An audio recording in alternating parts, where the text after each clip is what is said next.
우리가 지난주는 하나님의 말씀에 순종해서 예레미야가 밭을 산 이야기를 함께 나누었습니다.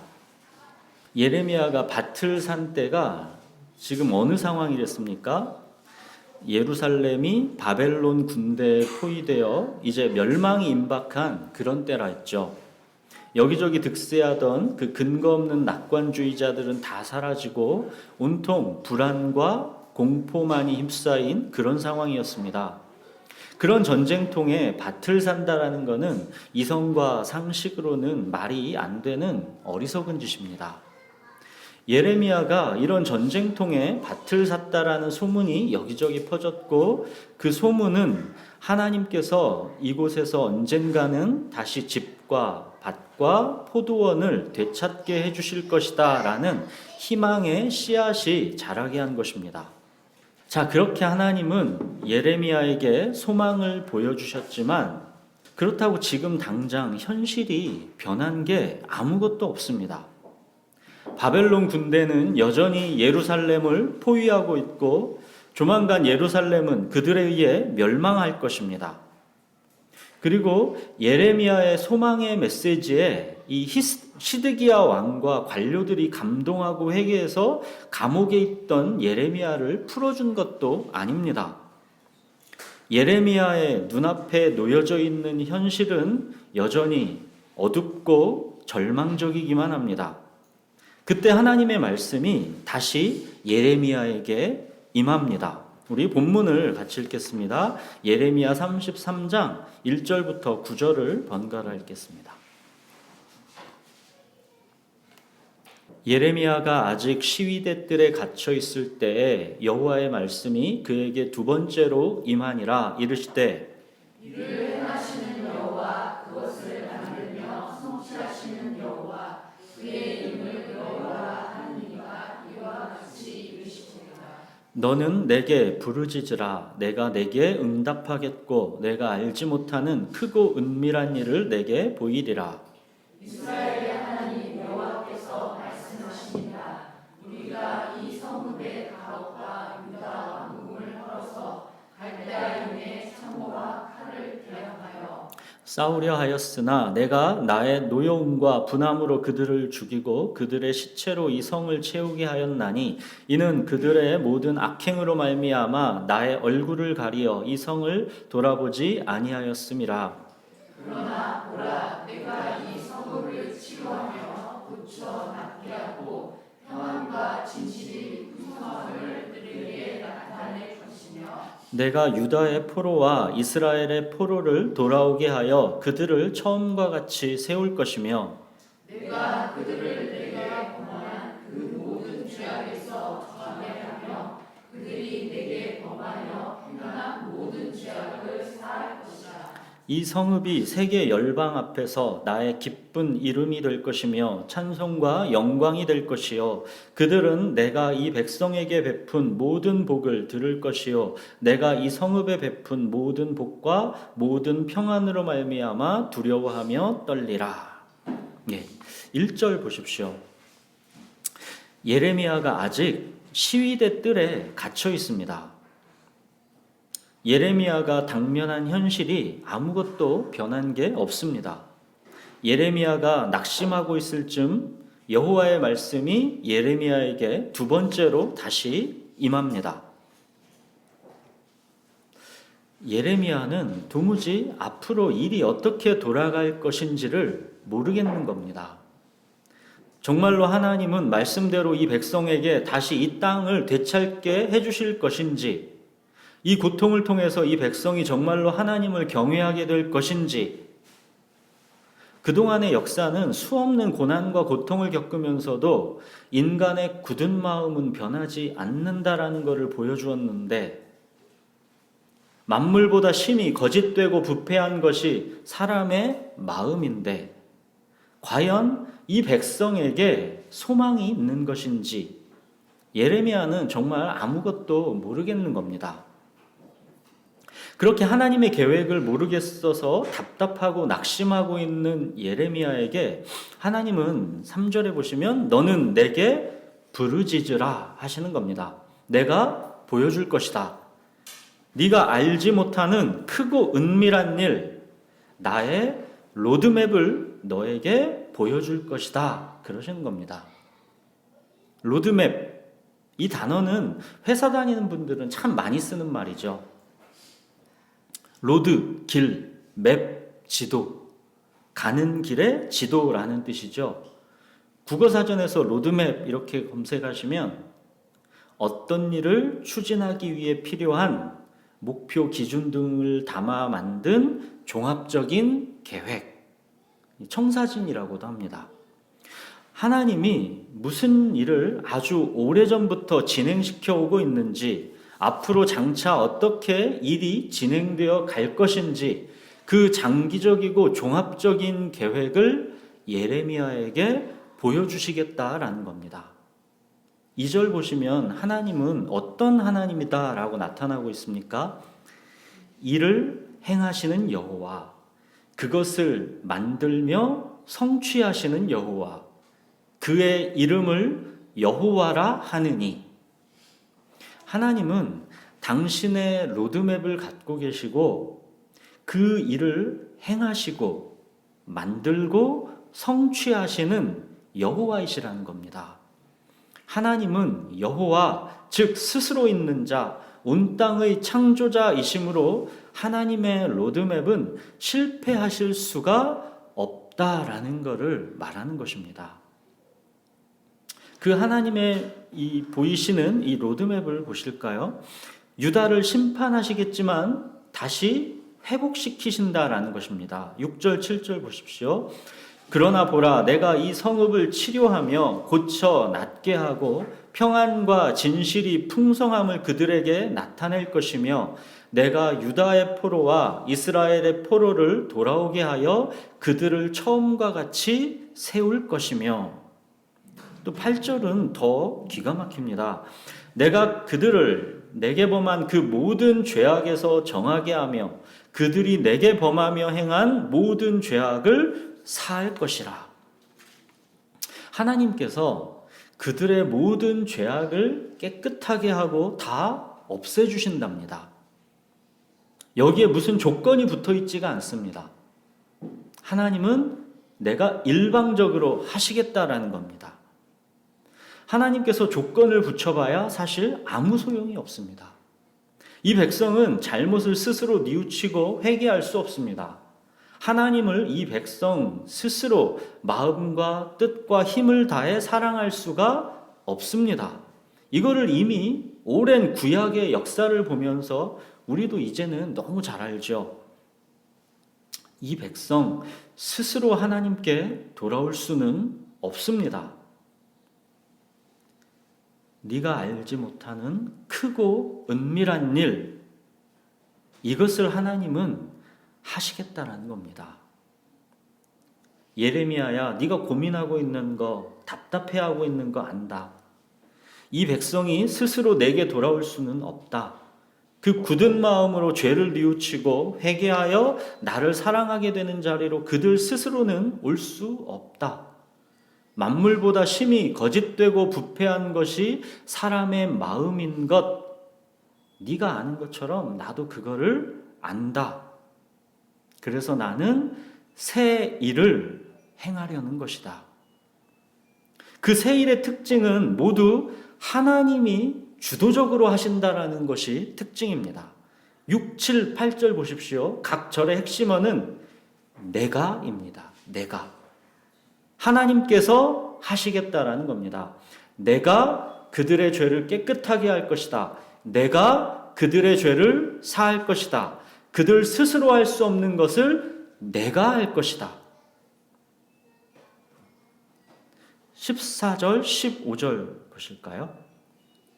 여호와의 말씀이니라. 보라, 내가 이스라엘 집과 유다 집에 대하여 일러준 선한 말을 성취할 날이 이르리라.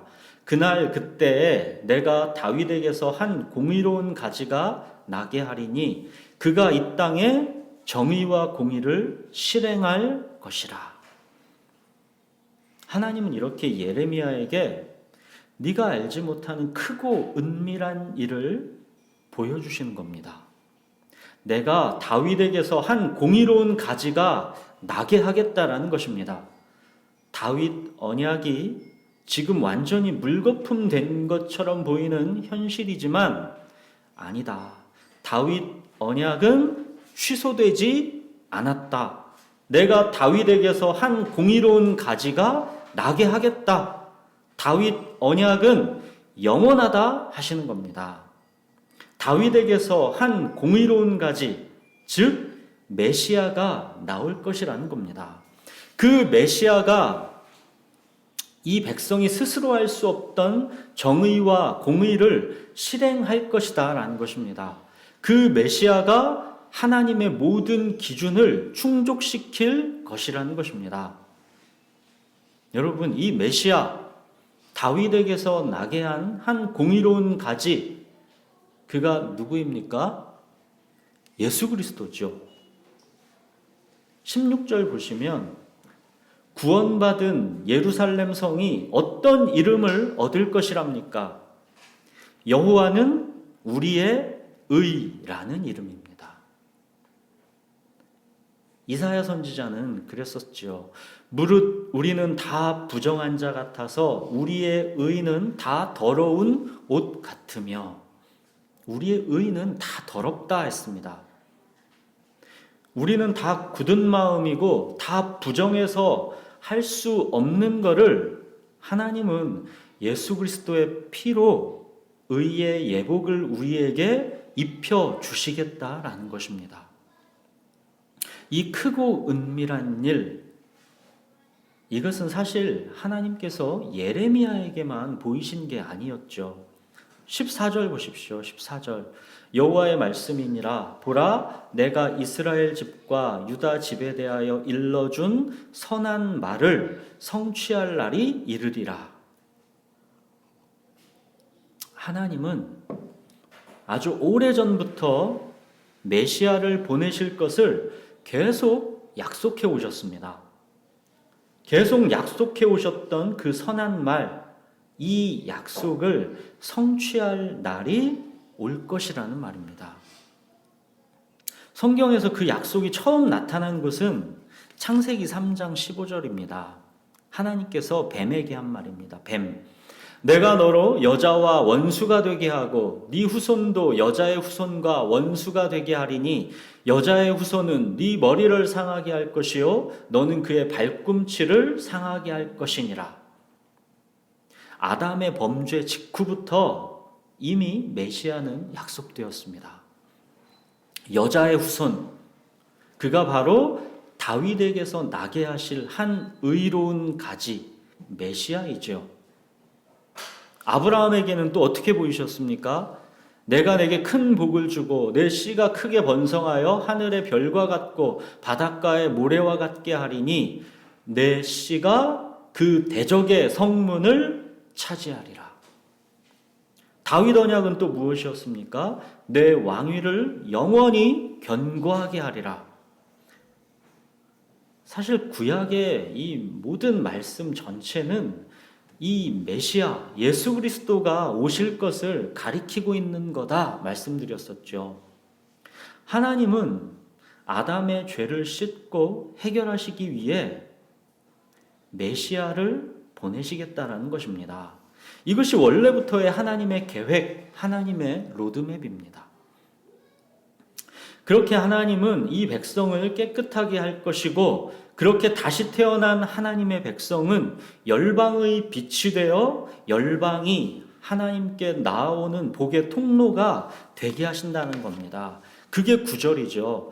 이 성읍이 세계 열방 앞에서 나의 기쁜 이름이 될 것이며 찬송과 영광이 될 것이요. 이렇게 열방으로 복이 흘러가게 되는 것, 이것이 궁극적인 하나님의 로드맵입니다. 지금 예레미야에게 보여주시는 이 하나님의 로드맵, 크고 은밀한 일, 이것이 하나도 사실은 새로울 게 없는 거죠. 성경 전체의 중심축이 어디랬습니까? 창세기 12장 1절에서 3절이랬죠. 하나님은 이 로드맵을 실행하기 위해서 아브라함을 부르신 거다 그랬잖아요. 땅의 모든 족속이 너로 말미암아 복을 얻을 것이다. 이것이 하나님의 로드맵입니다. 하나님은 계속 이 일을 해오셨던 것입니다. 2절에서 보셨던 것처럼 하나님은 일을 행하시는 여호와, 그것을 만들며 성취하시는 여호와이신 것입니다. 이스라엘 백성이 굳은 마음으로 하나님을 버리고 우상 숭배하고 심지어는 말씀을 칼로 베고 화롯불에 태우는 짓도 서슴지 않고 했지만, 인간의 고집스러운 반역과 불순종에도 불구하고 하나님은 계속 하나님의 로드맵을 차근차근 실행해 오셨다라는 것입니다. 사랑하는 여러분, 하나님의 로드맵은 중간에 취소되거나 수정된 적이 없습니다. 이게 무슨 말이냐면, 이스라엘 백성의 바벨론 포로 생활 70년, 이 험악한 세월이 하나님의 로드맵이 취소되거나 수정된 결과가 아니라는 것입니다.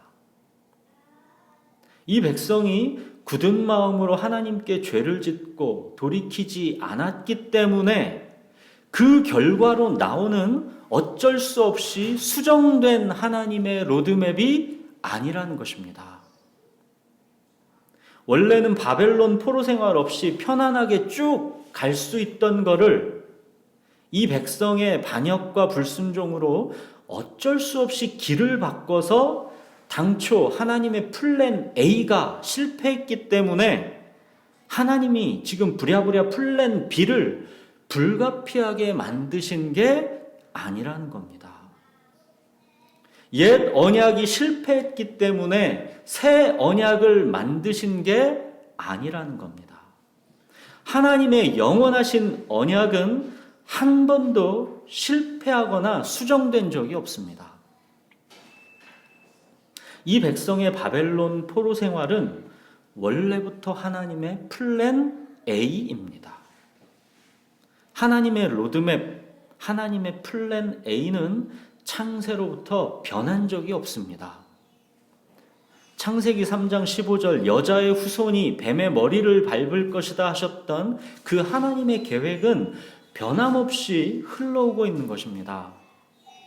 자, 심지어는 여자의 후손에서 메시아가 나오는 것조차도 아담이 만약 죄를 짓지만 않았더라면 필요 없었던 것인데, 아담의 범죄로 하나님의 로드맵에 차질이 생겨서 하나님이 당초 계획에 없던 플랜 B를 급하게 만들어내신 게 아니라는 겁니다. 하나님의 구원 계획은 아담이 선악과를 먹고 나서 그때 급하게 부랴부랴 새롭게 만들어진 플랜 B가 아닙니다. 결코 죄를 지을 수밖에 없는 인간을 거룩하고 흠이 없게 하시려는 하나님의 이 구원 계획은 아담을 창조하기 전, 이미 창세 전에 수립된 것입니다. 에베소서 1장 4절 5절 보시면, 곧 창세 전에 그리스도 안에서 우리를 택하사 우리로 사랑 안에서 그 앞에 거룩하고 흠이 없게 하시려고 그 기쁘신 뜻대로 우리를 예정하사 예수 그리스도로 말미암아 자기의 아들들이 되게 하셨으니, 그리스도 안에서 우리를 택하신 것, 거룩하고 흠이 없게 하시려는 것, 예수 그리스도로 말미암아 하나님의 아들들이 되게 하신 계획, 그 하나님의 계획은 언제 수립된 것입니까? 아담이 범죄한 이후에 막 수립된 겁니까? 아닙니다. 창세 전입니다. 아담이 범죄해서 갑작스럽게 하나님이 당황해서 플랜 B로 예수 그리스도의 십자가를 계획할 수밖에 없던 게 아닙니다. 하나님의 로드맵에는 이 모든 과정이 다 창세 전부터 계획되어 있던 것입니다. 이렇게 하면 우리 인간은 꼭 이런 질문을 하게 되죠. 창세전부터 그런 계획이 있으셨던 거라면 왜 처음부터 예수 그리스도의 십자가를 바로 실행하시지 않았던 것일까? 왜 이런 오랜 세월의 낭비를 하시는가? 이런 질문을 하게 된 것이죠. 이런 질문은 늘상 있는 것입니다. 선악과를 그러면 만들지 마시지. 왜 죄를 허용하셨나? 그런 질문이랑 같은 맥락의 질문인 것입니다.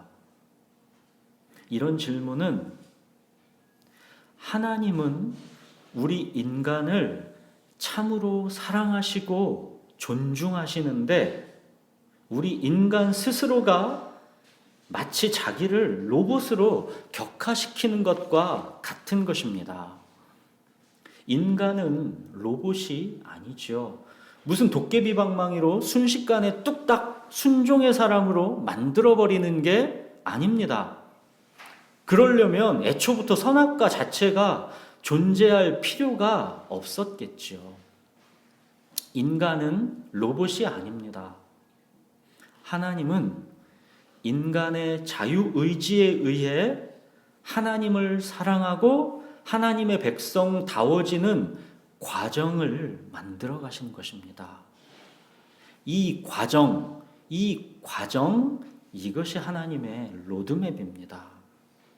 하나님은 인간을 존중하시고 사랑하시기 때문에 도깨비 방망이로 뚝딱 만드시지 않습니다.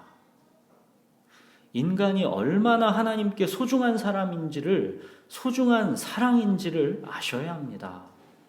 그리고 인간의 죄가 얼마나 하나님께 고통스럽고 무거운 아픔인지를 동시에 아셔야 합니다. 죄의 깊이와 사랑의 깊이는 정말로 알 수가 없는 것입니다. 하나님은 모든 것을 말씀으로 다 창조하셨습니다. 빛이 있으라 하니까 있었고 하늘과 땅과 동식물도 다 있으라 하시니까 있었습니다. 그러나 사람은 흙으로 지으시고 생기를 그 코에 불어 넣으셔서 그렇게 창조하셨습니다. 그리고 그 사람에게는 죄를 지을 수 있는 놀라운 자유의지까지도 부여되었습니다. 모든 것을 그 말씀 한마디로 다 하실 수 있는 하나님께서 인간의 죄에 대해서는, 그 인간의 사랑을 받는 일에 대해서는 마치 하나님은 아무것도 할 수 없는 분인 것처럼 스스로 되셨습니다. 죄와 사랑은 전능하신 하나님께도 도깨비 방망이로 뚝딱 처리할 수 있는 게 아니라는 겁니다. 빛이 있으라, 그렇게 빛을 창조하셨던 것처럼 죄야 없어져라 해서 그렇게 죄를 말씀으로 없앨 수 없다는 것입니다. 인간의 죄가 얼마나 무겁고 깊은지, 그 죄는 하나님의 독생자가 십자가에서 대신 죽으셔야 하는 그런 것이었습니다. 그리고 이 구원 계획은 이미 창세 전에 시작된 것입니다.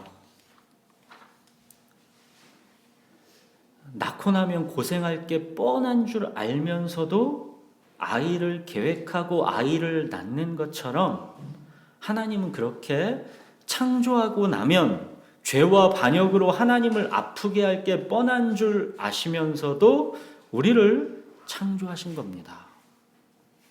하나님은 그렇게 창조하신 다음에 이제 구원하시고 거룩하고 깨끗하게 하시는 그 다음의 일을 진행시키는 것입니다. 이 과정은 오랜 시간이 걸리는 일입니다. 도깨비 방망이로 뚝딱 할 수 있는 게 아닙니다. 과정을 통해 하나님은 일하십니다. 그래서 오늘 본문 2절에 보시면 이를 행하시는 여호와, 그거를 만들며 성취하시는 여호와라 하시는 겁니다. 우리는 우리가 스스로의 존재를 생각하는 것보다 하나님 보시기에는 참으로 존귀한 존재입니다. 하나님께서 우리에게 주신 자유의지라는 게 얼마나 존귀한 것인지를 알아야 합니다. 우리 인간에게 주어진 사랑할 수 있는 능력이 얼마나 영광스럽고 위대한 것인지를 우리가 알아야 합니다. 인간의 자유의지로 하나님을 온전히 사랑할 수 있게 되는 그 순간까지 가는 것. 우리 마음에 스스로 감동이 되어서 하나님을 마음과 뜻과 힘을 다해서 사랑할 수 있게 되는 것. 이게 하나님의 로드맵입니다. 우리들이 구약의 역사를 보면서 하나님의 언약적 사랑이 어떻게 흘러오고 있는지 보았지 않습니까? 예수 그리스도가 어떻게 기다려져 오고 있는지 보고 있지 않습니까? 이것이 하나님의 로드맵입니다. 성경 전체의 중심축이라 말씀드렸던 창세기 12장 1절에서 3절, 하나님께서 아브라함에게 너는 복이 될 것이고 너로 말미암아 땅의 모든 족속이 복을 받을 것이다 하셨던 하나님의 로드맵이 성취되고 있지 않습니까? 이스라엘의 반역과 불순종, 예루살렘 멸망, 바벨론 포로로 흩어지는 것, 이 모든 과정이 땅의 모든 족속이 복을 받게 되는 그 하나님의 로드맵을 따라 흘러가고 있는 것입니다. 인간은 인간의 자유의지로 죄와 반역을 지금 일삼고 있는 것이고, 하나님은 그 속에서도 하나님의 로드맵을 실패 없이 진행시켜 가시는 것입니다. 역설적이게도 이스라엘의 죄와 반역이 땅의 모든 족속을 구원하고자 하시는 그 하나님의 로드맵을 성취하는 길이 되고 있습니다. 하나님의 생각, 하나님의 길은 인간의 생각, 인간의 길보다 높습니다. 사랑하는 여러분, 예루살렘이 지금 멸망하고 바벨론 포로가 되어서 끌려가는 것이 하나님의 플랜 B가 아니라 플랜 A가 여전히 흘러가고 있는 중이다라는 명확한 증거를 보여드리겠습니다. 우리가 작년 3월 8일에 신명기 설교한 적이 있습니다. 그 제목이 이스라엘이여 너는 행복한 사람이로다. 여기를 보면 그 증거가 명확하다라는 걸 알 수 있는데, 오늘은 간략하게 그 부분을 조금만 보여드리겠습니다. 이 신명기는 출애굽한 이스라엘 백성이 가나안에 들어가기 전 이 모세의 마지막 설교, 이게 신명기죠. 이때는 아직 가나안에는 들어가지도 않은 상태입니다. 그러니까 지금 유다가 멸망하는 이 시점보다 약 600년 전에 있었던 모세의 마지막 설교입니다. 이미 그때 하나님은 이 백성이 하나님께 불순종할 때 당하게 될 저주에 대해서 자세하게 말씀하셨습니다. 신명기 28장에 보시면 불순종으로 인한 하나님의 저주는 이렇습니다. 어떠냐면 하나님께서 멀리 땅 끝에서 너희가 그 언어도 알지 못하는 낯선 한 민족을 불러서 너를 치러 오게 하신답니다. 그래서 네가 적군에게 애워싸이고 맹렬한 공격을 받아 곤란을 당함으로 네 하나님 여호와께서 너에게 주신 자녀 곧 네 몸의 소생의 살을 먹을 것이라 그랬습니다. 이게 똑같이 이루어졌습니다. 지금 바벨론에 공격당하고 성이 포위돼서 자기 자식을 지금 막 삶아먹는 이 지경까지 가 있는 지금의 상황이 이미 600년 전에 그대로 예고되어 있던 것입니다. 이것은 하나님께서 그렇게 만드셨다라는 뜻이 아니라 이 백성이 불순종하면 그런 저주를 받게 된다라고 하셨는데 실제로 이 백성이 그렇게 불순종해서 그런 저주를 당했다라는 것을 말하는 것입니다. 그래서 하나님의 이 저주를 언약적 저주라고 합니다. 언약적 저주. 그냥 우연히 당하게 된 저주가 아니라 이미 언약으로 정해져 있던 저주라는 뜻입니다. 하나님의 로드맵 상에 이미 있다라는 것입니다. 그러나 신명기는 이런 언약적 저주로 끝나지 않았지요. 신명기 30장 1에서 4절을 보시면 내가 내게 진술한 모든 복과 저주가 내게 임함으로 내가 내 하나님 여호와로부터 쫓겨간 모든 나라 가운데서 이 일이 마음에 기억이 나거든 너와 내 자손이 내 하나님 여호와께로 돌아와 내가 오늘 내게 명령한 것을 온전히 따라 마음을 다하고 뜻을 다하여 여호와의 말씀을 청종하면 내 하나님 여호와께서 마음을 돌이키시고 너를 긍휼히 여기사 포로에서 돌아오게 하시되 내 하나님 여호와께서 흩으신 그 모든 백성 중에서 너를 모으시리니 내 쫓겨간 자들이 하늘가에 있을지라도 내 하나님 여호와께서 거기서 너를 모으실 것이며 거기서부터 너를 이끄실 것이라. 보십시오. 600년 후에 일어날 이 백성의 바벨론 포로 생활이 이미 모세 때부터 다 드러나 있습니다. 쫓겨간 자들이 하늘가에 있을지라도 하나님께서 거기서 모으시고 거기서부터 다시 이끄실 것이다 라는 것입니다. 너희들은 틀림없이 하나님께 반역해서 실패할 것이지만 그게 끝이 아니다. 하나님께서 너희를 다시 회복시킬 것이다. 하나님께서 너희를 반드시 구원하실 것이다. 이것이 이미 모세를 통해 말씀되어 있는 것입니다. 하나님은 이미 이 백성이 가나안에 들어가기 전부터 이미 600년 전부터 이 백성이 반역하고 실패할 게 뻔하다라는 것을 확실하게 알고 계시는 겁니다. 너희는 틀림없이 반역할 것이고 나는 이미 그것을 알고 있었다라는 거에 증거로 하나님은 노래를 지어 부르게 하십니다. 그 노래가 바로 하나님이 이미 모든 것을 알고 있으셨다라는 증거가 될 것이다. 그러시죠. 신명기 31장 19절에서 22절 보시면 그러므로 이제 너희는 이 노래를 써서 이스라엘 자손들에게 가르쳐 그들의 입으로 부르게 하여 이 노래가 나를 위하여 이스라엘 자손들에게 증거가 되게 하라. 내가 그들의 조상들에게 맹세한 바 젖과 꿀이 흐르는 땅으로 그들을 인도하여 드린 후에 그들이 먹어 배부르고 살찌면 돌이켜 다른 신들을 섬기며 나를 멸시하여 내 언약을 어기리니 그들이 수많은 재앙과 환난을 당한 때에 그들의 자손이 부르기를 잊지 아니한 이 노래가 그들 앞에 증인처럼 되리라. 나는 내가 맹세한 땅으로 그들을 인도하여 드리기 전 오늘 나는 그들이 생각하는 바를 아노라.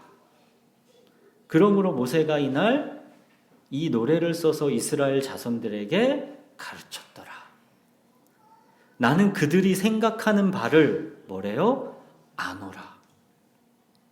보십시오. 하나님은 이미 이 백성을 가나안으로 들여보내시기 전부터 그들이 어떻게 할 것을 다 아셨다라는 것입니다. 이 백성의 죄와 반역, 바벨론 포로 생활은 결코 하나님의 플랜 B가 아니다라는 것입니다.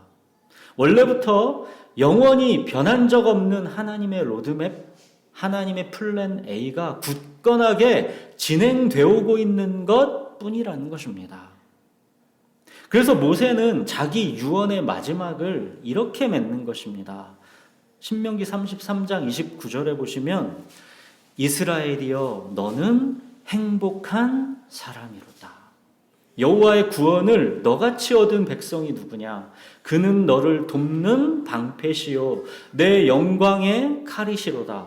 내 대적이 내게 복종하리니 내가 그들의 높은 곳을 밟으리로다. 하나님은 당신께서 택하신 백성을 하나님의 로드맵에 따라 처음부터 끝까지를 다 책임지고 인도하시는 것입니다.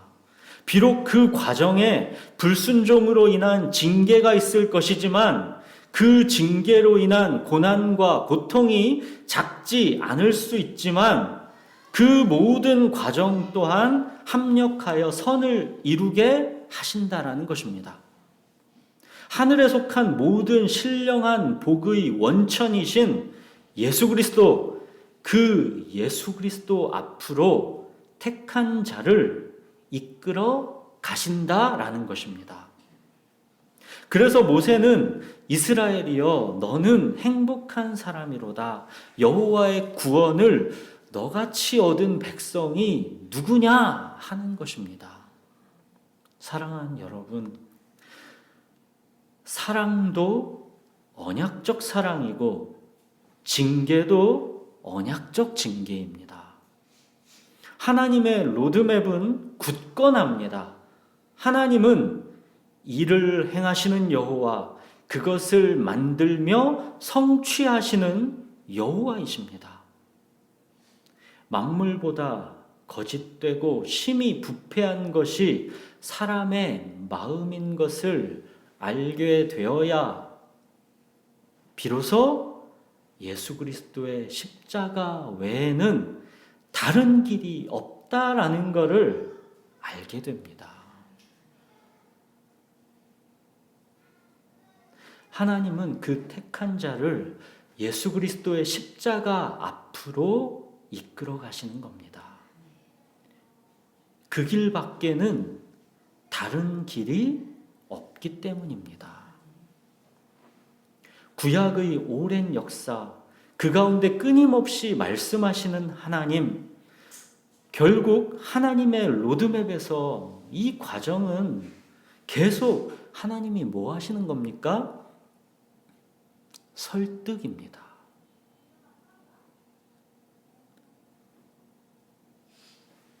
왜 하나님의 독생자 예수 그리스도밖에는 다른 길이 없는지를 하나님은 구약의 오랜 역사 가운데 말씀을 통해 끊임없이 설득해 오고 계신 것입니다.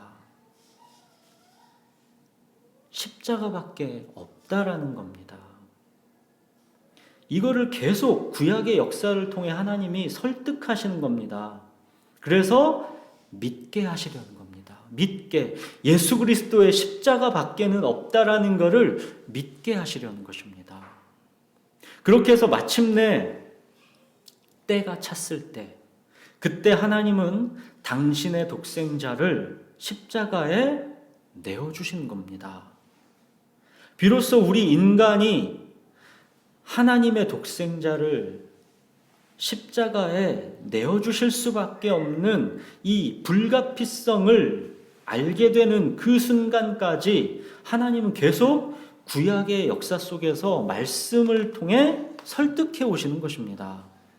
하나님은 그렇게 말씀을 이제 성경으로 남기셨고 그 후에 이제 모든 사람들이 말씀을 통해 예수 그리스도를 믿고 하나님께 나아갈 수 있도록 하신 겁니다. 믿게 하시려는 겁니다. 믿게. 이것이 하나님의 로드맵입니다. 그래서 갈라디아서 4장 4절 5절 보시면 때가 참에 하나님이 그 아들을 보내사 여자에게서 나게 하시고 율법 아래에 나게 하신 것은 율법 아래에 있는 자들을 속량하시고 우리로 아들의 명분을 얻게 하려 하심이라. 때가 참에 때가 되어서 오셨다는 것입니다. 우리들이 지금 계속 보고 있는 구약의 역사는 하나님께서 때가 찰 때까지 계속 기다리는 역사인 것입니다. 그 때가 참에 이제 하나님께서 그 아들을 보내신 것입니다. 하나님의 이 구원 로드맵, 이것이 오늘 본문에서 하나님께서 예레미야에게 말씀하셔서 보여주겠다 하시는 네가 알지 못하는 크고 은밀한 일입니다. 사랑하는 여러분, 이거는 정말 우리 인간의 제한된 지혜로는 도무지 알 수가 없는 크고 은밀한 일입니다. 생각해 보십시오. 얼마나 이게 신묘막측합니까? 다윗이 자기 의지로 죄를 짓고 그 결과로 고통을 당하지만, 또 베드로가 예수님을 3번이나 부인하고 저주까지 하는 실패를 당하지만, 또 바울이 예수님을 핍박하고 예수님 믿는 자들을 다 잡아 죽이는 반역을 저질렀지만 하나님의 로드맵이 바뀌었습니까? 그것들이 하나님의 플랜 A에 영향을 미쳤습니까? 아닙니다. 하나님은 택하고 부르신 자의 모든 삶의 선택과 결과와 그 고통까지도 다 합력하여 선을 이루게 하십니다. 이거는 하나님께서 그럼 운명적으로 다 책임지시니까 내 맘대로 살아도 된다라는 것을 말하는 게 아닙니다. 오히려 정확하게 그 정반대입니다. 하나님의 언약적 사랑은 항상 동일하게 거룩한 하나님의 백성을 창조합니다. 거룩하고 흠이 없게 하시려고 택하셨기 때문입니다. 예외가 없습니다. 하나님의 선택은 절대로 실패하지 않습니다. 거룩하고 흠이 없게 하시려고 택하셨기 때문에 그 하나님의 선택의 목적은 결코 실패하지 않습니다. 택하신 목적이 실패하는 그런 선택은 하나님께 있을 수가 없습니다. 다윗을 보십시오. 상한 심령으로 그는 주는 나의 주님이시오니 주밖에는 나의 복이 없나이다 하는 그 자리로 나아갔습니다. 베드로와 바울도 보십시오. 그들은 예수님의 종과 증인으로서 자기 목숨을 다 바쳐서 오직 예수님께만 충성하고 순종하는 삶을 살았습니다. 보십시오. 하나님의 선택은, 하나님의 은혜는 결코 실패할 수가 없는 것입니다. 하나님의 은사와 부르심에는 후회하심이 없습니다. 사랑하는 여러분, 하나님의 로드맵에는 우리의 실패와 연약함이 다 포함됩니다. 그리고 그 로드맵은 결국 모든 것이 합력하여 선을 이루게 하는 결과를 만들어냅니다. 하나님의 로드맵은 실패하지 않습니다. 창세전부터 계획하신 그 로드맵은 이제까지 한 번도 실패하신 적이 없습니다. 저와 여러분을 향한 하나님의 로드맵도 결코 실패하지 않습니다. 하나님은 일을 행하시는 여호와, 그거를 만들며 성취하시는 여호와, 그의 이름을 여호와라 하시는 이시기 때문입니다. 사랑하는 여러분, 바벨론 포로 생활 70년이 탕자가 아버지를 떠나 방황하는 시절이 결코 하나님의 실패를 말하지 않습니다. 돌아온 탕자의 마음을 생각해 보십시오. 돌아온 탕자의 마음, 그게 생명입니다. 돌아온 탕자의 마음이 새 영, 새 마음입니다. 새 영, 새 마음, 중심의 진실함을 갖기 위해 그래서 바벨론 70년이 필요한 것이고 탕자가 쥐업 열매로 배 채우는 고난과 고통의 시절이 필요한 것입니다. 마음이 가난한 자에게만 하나님의 복음은 들리기 때문입니다. 하나님의 로드맵은 창세전부터 이제까지 한 번도 실패한 적이 없이 계획대로 진행되어 오고 있고 앞으로도 그럴 것입니다. 자, 이제 창세전부터 시작하신 하나님의 로드맵이 아직까지 한 번도 실패하고 성취되고 그렇게 계속 실패 없이 왔다면 이제 마지막 남은 약속이 있죠. 뭡니까? 이제 마지막 남은 약속이 있습니다. 모든 게 다 약속대로 이루어졌고 딱 하나 이제 약속이 남아있는 게 있죠. 예수님이 다시 오신다라는 그 약속만 남아있습니다. 이 약속은 그러면 어떻게 된다라는 것입니까? 말씀은 우리를 계속 설득하고 있는 겁니다. 이제까지 한 번도 실패가 없으셨던 하나님의 로드맵이 예수님의 재림에 있어서는 그럼 당연히 마침표를 찍지 않겠느냐는 것입니다. 성경은 그걸 설득하는 것입니다. 사랑하는 여러분, 때가 참에 예수님이 인간의 몸으로 이 땅에 오셨죠. 또 때가 차면 예수님은 반드시 다시 오신다는 것입니다. 말씀으로 우리를 계속 설득하시는 하나님은 이 성경의 마지막 요한계시록을 어떻게 마무리합니까? 성경의 마지막 요한계시록은 말씀이신 예수님이 직접 계시하신 말씀으로 다음과 같이 끝을 맺습니다. 우리 요한계시록 마지막 22장을 한번 보십시오. 성경의 이 마지막 부분, 예수님께서 직접 말씀하신 그 세 구절을 한번 찾아보겠습니다. 요한계시록 22장 7절 같이 읽겠습니다. 보라, 내가 속히 오리니 이 두루마리의 예언의 말씀을 지키는 자는 복이 있으리라 하더라. 보라, 내가 속히 오리니, 예수님이 직접 그러셨죠. 보라, 내가 속히 오신답니다. 분명하고 확실하니까 반드시 굳게 믿으라는 말씀입니다. 좀 내려가서 12절 보십시오. 보라, 내가 속히 오리니 내가 줄 상이 내게 있어 각 사람에게 그가 행한 대로 갚아주리라. 여기도 보라, 내가 속히 오리니 그러셨죠. 자, 마지막 20절 보실까요? 내가 진실로 속히 오리라. 예수님이 진실로라는 표현을 쓰실 때는 매우 확실하다라는 강조 표현입니다.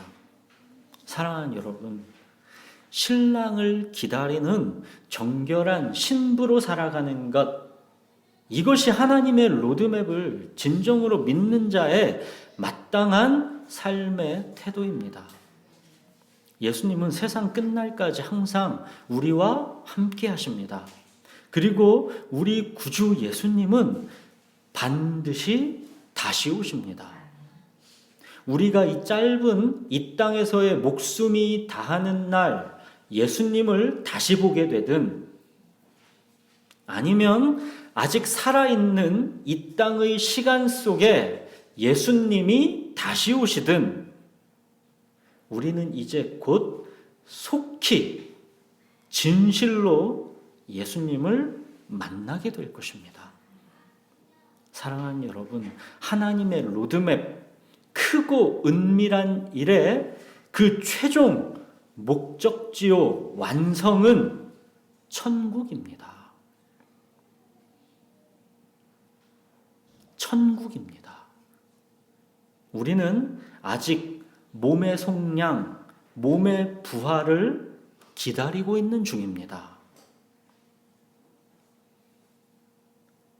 우리는 하나님의 로드맵 안에 있고 하나님의 로드맵은 결코 실패하는 법이 없으며 천국은 우리에게는 다가올 확실한 미래이지만 하나님께는 이미 영원한 현재라는 것을 기억하십시오.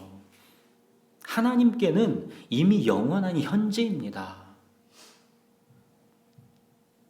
하늘에 속한 모든 신령한 복은 이미 우리에게 주어졌습니다. 그리고 이 땅에서의 현재의 삶을 우리 홀로 두지 않으시고 성령께서 우리 안에 계심으로써 이 복을 알고 누리며 살 수 있도록 인도해 주십니다. 더욱 놀라운 것은 우리를 예수님께서 머리이신 교회의 한 몸이 되게 하심으로 교회 안에서 존재하게 하십니다. 우리가 이 세상에서 사는데 진짜 중요한 것은 우리가 교회 안에서 존재한다는 것입니다. 그렇게 교회의 머리이신 예수님은 세상 끝날까지 우리와 함께 하십니다. 교회는 하나님의 로드맵 상의 최고의 충만이고 영광이고 비밀입니다. 자, 이 확실한 하나님의 로드맵 안에서 여러분의 현재의 삶을 말씀으로 해석하고 믿음으로 말씀을 결부하여 성령 안에서 살아가십시오. 성령께서 강건케 하시고 안식을 주실 것입니다. 회사에서 중요한 일을 추진할 때 이 로드맵을 왜 만듭니까? 최종 목적지로 향해 가는 길을 수시로 확인하면서 현재 가고 있는 길이 제대로 가고 있는지를 확인하고 바로잡으라는 것입니다. 로드맵은 그래서 존재하는 것입니다. 하나님의 로드맵, 그 최종 완성이요 목적지인 주님 만나게 될 천국을 진정으로 사모하고 기다리면서 우리 이 현재의 삶을 항상 기뻐하고 쉬지 말고 기도하며 범사에 감사하며 그렇게 살아가십시오. 고난을 견디고 말씀에 순종하십시오. 예수님은 각 사람에게 그가 행한 대로 반드시 갚아주신다 하셨습니다. 하나님의 로드맵을 굳건하게 신뢰하며 우리의 신랑 되시는 예수님을 기다리는 정결한 신부로 그렇게 하루하루 살아내시는 저와 여러분이 되기를 바랍니다. 우리 기도하겠습니다.